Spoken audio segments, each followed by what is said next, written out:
Hello everyone, কেমন আছেন সবাই? তো আজকে আবারও একটা নতুন ব্লগ নিয়ে এসেছি। তো আজকে হচ্ছে সকালবেলা, এটা শুক্রবার দিন ছিল। আমার গাছটা তো কয়েকদিন হয়ে গিয়েছে, প্রায় ৪-৫ দিন হয়ে গিয়েছে। তো মাটিটা বসে গিয়েছে, তখন সেট হওয়ার পর আর কি, চারা লাগানোর পর সেট হয়েছে। তো সেট হওয়ার পর আমি ৪-৫ দিন পর আমি এখন মাটিটা একটু খুঁড়ে খুঁড়ে দিচ্ছি, যেন মাটিতে অক্সিজেনটা প্রবেশ করে ঠিক মতন। ৪-৫ দিন সেট হওয়ার পর মাটিটা সেট হওয়ার ৪-৫ দিন পর এরকম মাটি খুঁড়ে খুঁড়ে দিতে হয়। আর আমি এখন দিয়ে দিচ্ছি হচ্ছে ডিমের খোসা দিয়ে দিচ্ছি। ডিমের খোসাগুলো আমি রেখে দিয়েছিলাম, তারপর এগুলো এখন আমি হাত দিয়ে ভেঙে গুঁড়ো গুঁড়ো করে দিয়ে দিচ্ছি। চাইলে ব্লেন্ডার করে একদম গুঁড়ো করেও দেওয়া যায়, আবার পাটায় বেটে একদম গুঁড়ো করে দেওয়া যায়। তো আমি সব ঝামেলায় যাইনি, আমি এইভাবে হাত দিয়ে একদম গুঁড়ো গুঁড়ো করে দিয়েছি। আর সাথে ছিল চা পাতা। চা পাতাগুলো আমি বারান্দায় শুকিয়ে নিয়েছিলাম। চা পাতা চা বানানোর পর চা পাতাগুলো আমি ভালো করে ধুয়ে বারান্দায় শুকিয়ে রেখেছিলাম। আর এই গাছটাতেও একটু দিয়ে দিচ্ছি। তো যারা গার্ডেনিং করে এবং যারা ফেসবুক বা ইউটিউবে ভিডিও ছাড়ে গার্ডেনিংয়ের, তো তাদের কাছ থেকে দেখলাম যে তারা ২-৩ দিন পর পর এরকম ডিমের খোসাগুলো গুঁড়ো করে দেয়। তো বাগান পরিচর্যার পরে আমি এখন রান্নাঘরে চলে এসেছি। তো আজকে হচ্ছে আরেকটু আচার বানাবো, মানে এর আগে আমি একবার আচার বানিয়েছি, সেটাও আমি শেয়ার করেছি। তো আজকে কিছু আম ঘরে ছিল, সেই আমগুলো কেটে আমি সারা রাত ভিনেগার দিয়ে ভিজিয়ে রেখেছি। আর কালকে মানে বৃহস্পতিবার বিকালবেলা এই মরিচগুলো নিয়ে এসেছে। তো মরিচগুলো দেখে আমার কাছে খুব ভালো লাগলো। তো চিন্তা করলাম যে যেহেতু আমের আচার আমি দিব ভিনেগারে, সারা রাত ভিনেগার আর পানি দিয়ে আমটা ভিজিয়ে রেখেছি, তো সাথে এই কাঁচামরিচগুলো একটু বেশি করে দিই, তাহলে আমার কাঁচামরিচের আচারও হয়ে যাবে।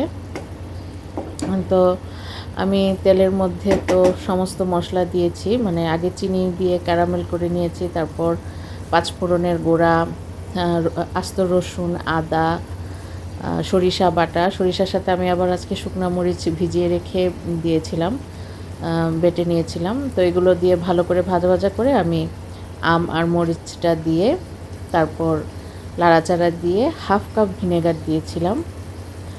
আমি আগের আচারটা যেভাবে তৈরি করেছি সেম এভাবেই তৈরি করেছি, খালি শুধু মরিচটা আমি এক্সট্রা দিয়েছি, কাঁচা মরিচটা। আর ফোড়নে দিয়েছিলাম হচ্ছে তেজপাতা আর শুকনো মরিচ। তো ভিনেগারটা দেওয়ার পর 1/2 কাপ ভিনেগার দিয়েছি, যেন আচারটার মধ্যে কোনো ফাঙ্গাস বা ছত্রাক না ধরে।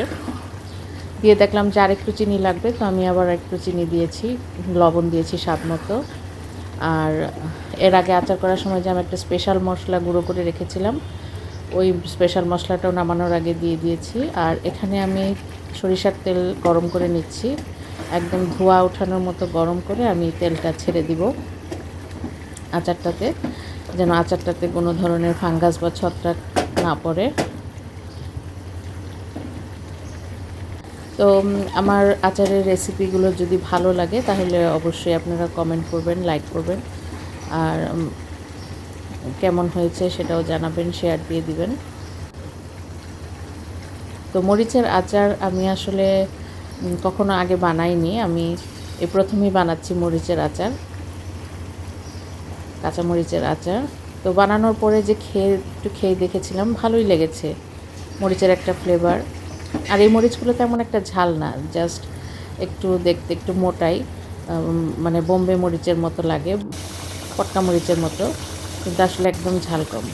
তো আচার বানানো শেষ হয়ে গেলে আমি রান্না চড়িয়ে দিয়েছি। আমি এখানে আজকে আই মাছের ভুনা করেছি টমেটো দিয়ে। তো এগুলো রিলস আর পিকচার তো আমি আগেই আপলোড করেছি।